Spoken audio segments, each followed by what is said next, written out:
Hindi highway में आप सबों को यूएसपी सर का नमस्कार। आज भी मैं पिछले वीडियो की तरह भारतेंदु द्वारा रचित दो मुकरियों के भाव को स्पष्ट करने की कोशिश करूंगा।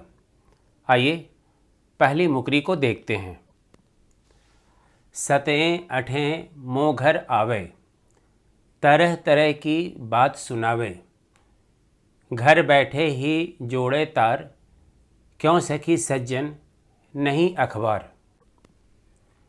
इस मुकरी में एक सखी दूसरे से पूछती है कि बताओ वह कौन है जो हर 7वें 8वें दिन घर में आता है और हमें तरह तरह की बातें सुनाता है।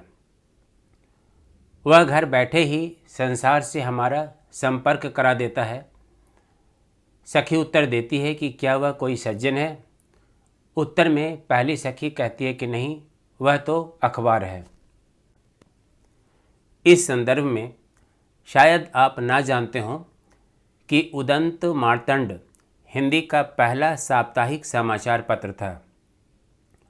तब आज की तरह दैनिक अखबार नहीं निकला करते थे।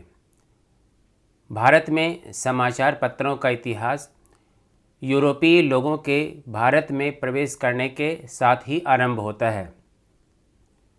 सन 1684 ईस्वी में ही कंपनी ने यानी ईस्ट इंडिया कंपनी ने भारत में पहले प्रिंटिंग प्रेस की स्थापना की थी। चूँकि हिंदी के पहले समाचार पत्र यानी उदंत मार्तंड का प्रकाशन 30 मई सन 1826 में कलकत्ता से शुरू हुआ था, इसलिए भारत में 30 मई को पत्रकारिता दिवस के रूप में मनाया जाता है।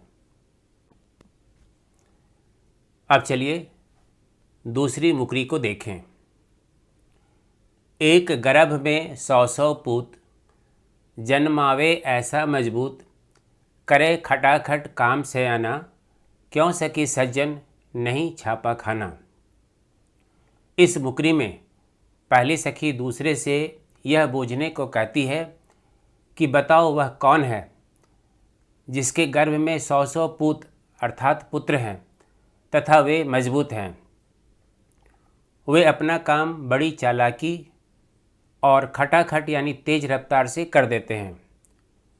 दूसरी सखी अंदाज़ा लगाकर कहती है कि क्या वह कोई सज्जन है।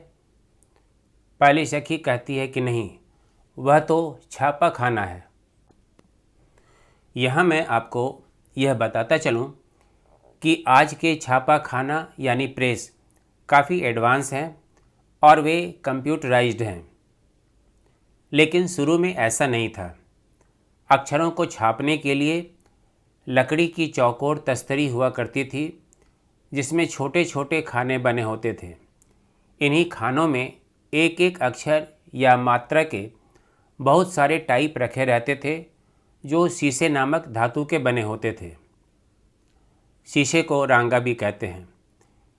इन्हीं अक्षरों को क्रम में सजाकर एक फ्रेम में कसा जाता था। इस फ्रेम को प्रिंटिंग मशीन में लगाकर इंक के माध्यम से छपाई की जाती थी। इन मशीनों को ट्रेडल मशीन कहा जाता था। आप स्क्रीन पर आ रहे चित्रों को देखकर इसे अच्छी तरह से समझ सकते हैं।